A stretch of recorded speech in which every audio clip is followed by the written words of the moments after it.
Good morning, my brothers and sisters. Welcome to episode 54 of Be With Me. Today, we're going to talk about questions, and the best believers start with questions. And we find a man who we don't know his name. He's a eunuch, which means he's had surgery and removed some or all of his man parts. And of interest, he's 2,000 years before anesthesia, so just give that some thought. Anyway, the title, Best Believers Start with Question. And today we're going to talk about questioning God, because the eunuch asks a great question. In Acts chapter 8, verse 34, we find the eunuch, after reading the book of Isaiah and coming across the suffering servant passage in Isaiah chapter 53, he says to Philip, "About whom, I ask you, does the prophet say this? About himself or about someone else?" Like, who is this thing that's described, this person that's described in Isaiah 53? Who is this about? Is it about somebody from the Old Testament, or is it about somebody from the New Testament? In other words, I see somebody not in the Old Testament that the Old Testament reveals. And who is that guy?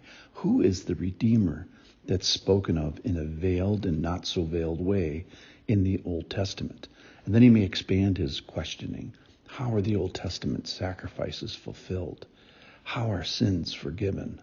How is a relationship established? Or you can ask other classic questions of the Old Testament. For example, David asks, will God dwell with man? That's from Psalm chapter 8. What is man that you are mindful of him? And the Son of Man that you care for him? Why did you give dominion to man over the works of your hands?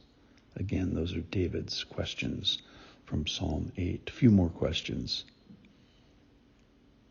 Nice, fun questions from the Old Testament. Ezekiel chapter 37, verse 3. How can these bones live? How can you restore? How can you forgive? How can you make things come alive again? Do you have power over life and death? And then 1 Kings 8:27, Solomon's question, great question. Will God indeed dwell on earth and have regard for mankind? Or Daniel chapter 3, verse 15, even Nebuchadnezzar, a total pagan at the time, who says, who is the God who would deliver you out of my hands? Or Micah from 6, not 8, from 6:7, and that is, will the Lord be pleased with thousands of rams? In other words, what can we give God? What can we sacrifice and please God? And other great questions from the New Testament that we've already encountered from Acts chapter 2. The Jerusalem people, after seeing the Holy Spirit come, ask, what does this mean? Or from Luke chapter 5, verse 21, the scribes who ask, who can forgive sins but God alone? Another great question. Or the disciples from Luke chapter 8, verse 25, on the Sea of Galilee, who then is this that he commands even winds and water, and they obey him?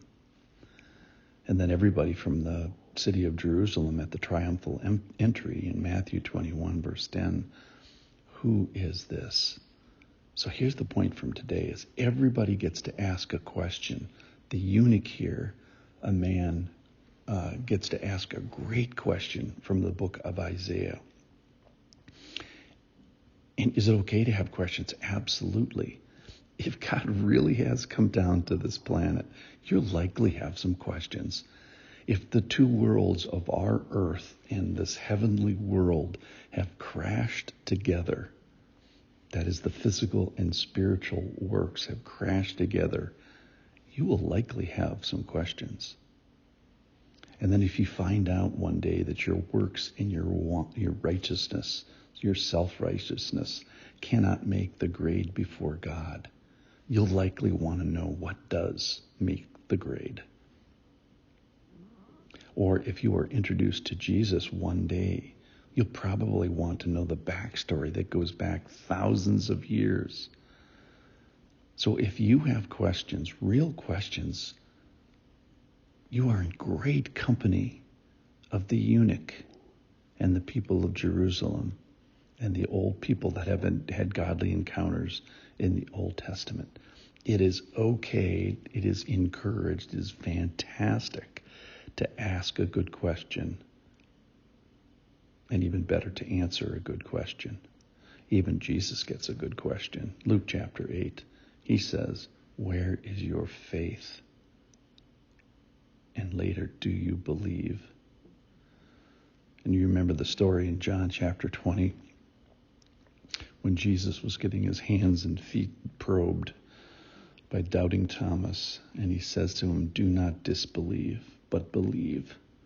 So the questions that we have, there's a relationship between the questions that we have and the question that this eunuch had and our belief. Our questions are tied to real belief. So today, as we finish, what is your question? And then I get a question at the end because it's my job as Mr. Podcaster to say, do you believe? Same question as Jesus. Do you believe? I hope you have questions today. I hope we have a couple of answers. I thank you for listening. I thank you for believing. I'll see you tomorrow.